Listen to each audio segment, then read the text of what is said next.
Fala, torcedor do Palmeiras, tudo bem com vocês? Vamos para mais um vídeo aqui no canal, vamos reagir ao que os comentaristas do Bate Pronto vão falar sobre o Palmeiras, sobre sua hegemonia aqui no estado de São Paulo, sua supremacia, né? O Palmeiras vem sempre ganhando títulos e sempre disputando os títulos nacionais, né? E seus rivais estão cada vez mais se apequenando, tanto que eles não conseguiram se classificar para as semifinais dos Paulista, né? Só ficou, o único grande que ficou foi só o Verdão mesmo. Então vamos ver aí, vamos reagir ao que a galera tem para falar sobre esse assunto. Fica comigo até o final do vídeo. Se gostar, deixa aquele like. Não se esqueça de comentar também, é muito importante o seu comentário, se você concorda com o que eles falaram ou não. E se você for novo por aqui, se inscreva aí, é totalmente gratuito, é só apertar aí o botãozinho vermelho aí embaixo. Você vai estar inscrito e vai estar recebendo as últimas notícias do Palmeiras, tá bom? Vamos lá, vamos ver o que a galera tem para falar sobre esse assunto. Né? O Palmeiras, que é o único grandão de São Paulo na semifinal, desde 85, hein?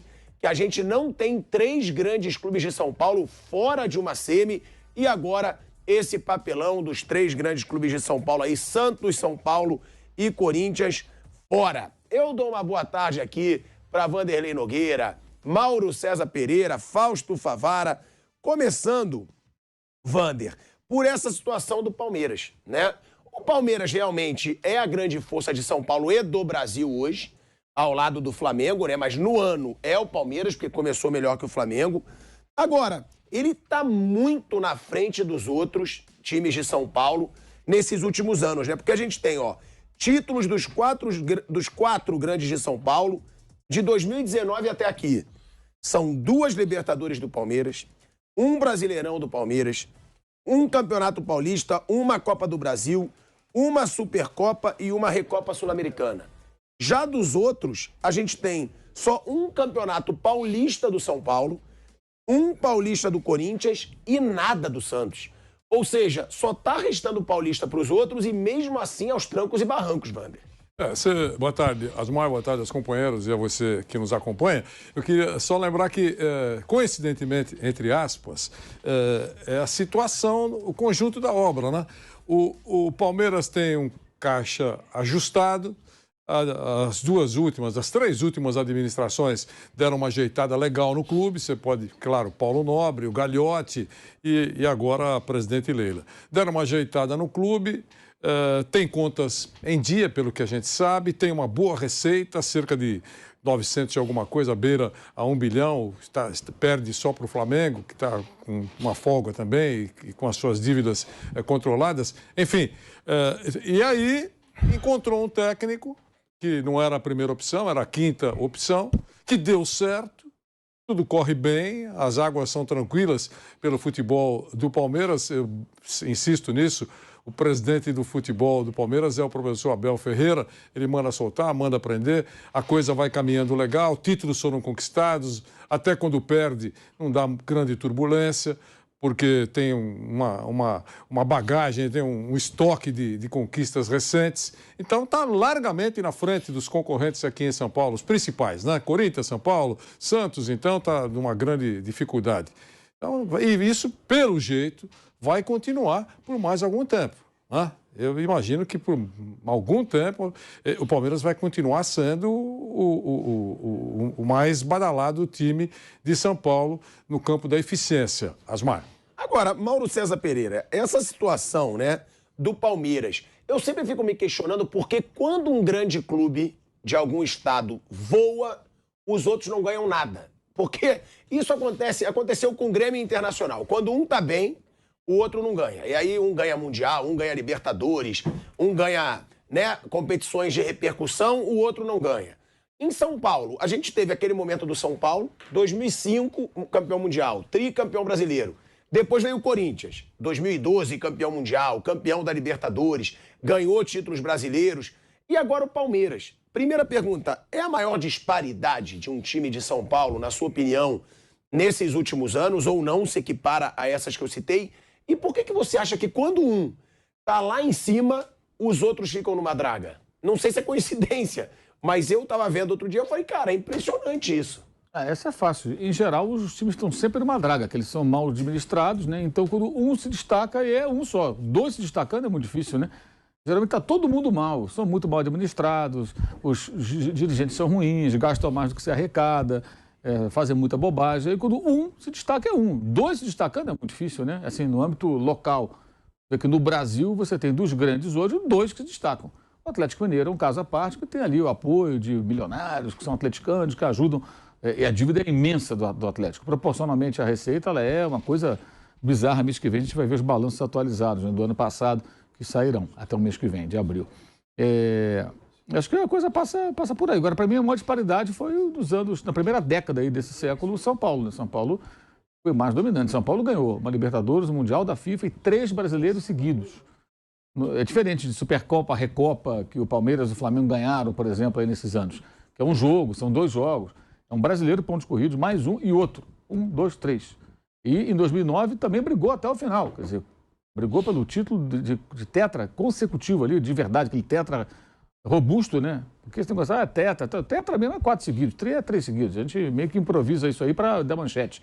Mas a realidade é que foi tricampeão e brigou em 2009 com Inter e Flamengo até o final. Não foi campeão, mas estava lá brigando. Então, acho que essa foi a maior. Para mim, foi a maior supremacia. E ainda teve um paulista ali em 2005, de quebra ali, que até fica meio perdido no meio de títulos desse tamanho, né? Dessa dimensão. Eu acho que essa foi a maior disparidade. Mas esse Palmeiras pode estar brigando, não pode, Mauro? Porque são 2 Libertadores também seguidas, Brasileiro e Copa do Brasil. É que tem o Mundial, né? Sim, o São Paulo tem o Mundial, que aí faz a diferença. Mas o Palmeiras reveza com o Flamengo ali, né? Ainda teve o Atlético no meio. O São Paulo foi dominante em 4 anos ali, 5, 6, 7, 8, 4 anos ganhando títulos grandes, né? E como eu falei, no ano seguinte continuou brigando, 2009. Depois começa uma derrocada, começa a queda e tal, aí as coisas vão mudando. E o São Paulo está nessa situação que a gente conhece. Mas eu ainda acho que foi a maior supremacia, para mim, foi essa do São Paulo, essa do Palmeiras no âmbito aqui local, é disparado, né? No âmbito paulista é disparado. Agora, no âmbito nacional, ele está revezando com o Flamengo. Eles têm mais ou menos os mesmos títulos, se você botar na balança, uma Supercopa para cada um, uma Recopa para cada um, 2 Libertadores para cada um, de 18 para cá, mais ou menos. Um brasileiro para cada um, 2, né, para cada um, 2 para cada um. Então, o Flamengo tem um pouco mais de estaduais aí nesse período, o Palmeiras ganhou, acho que menos de estaduais, mas assim, não faz muita diferença. Os títulos são mais ou menos equivalentes. Se você puxar um pouquinho para trás, você vai pegar mais um brasileiro do Palmeiras em 16, mais uma Copa do Brasil em 15. Então, acho que não é uma supremacia absoluta de um time, tem 2 aí brigando. O São Paulo, na minha visão, ele foi assim, dominante mesmo, no âmbito nacional, só dava São Paulo. Ele ganhou mais Libertadores e tudo, que aí fracassou nas edições seguintes. Mas eu acho que ganhar 3 brasileiros seguidos é um negócio muito sério, pô. E com mudanças de elenco, né? Do primeiro para o segundo brasileiro, saem jogadores. O Richarlison e o Hernandes, eles eram desconhecidos. O Hernandes era emprestado, o Richarlison é um jogador secundário, de repente viraram titulares absolutos. Então, eu acho que aquela foi uma supremacia. Não o melhor futebol. Assim, eu tenho restrições com relação àquele estilo de jogo, não é o que mais me agrada, é uma questão pessoal. Mas de supremacia, acho que foi aquela.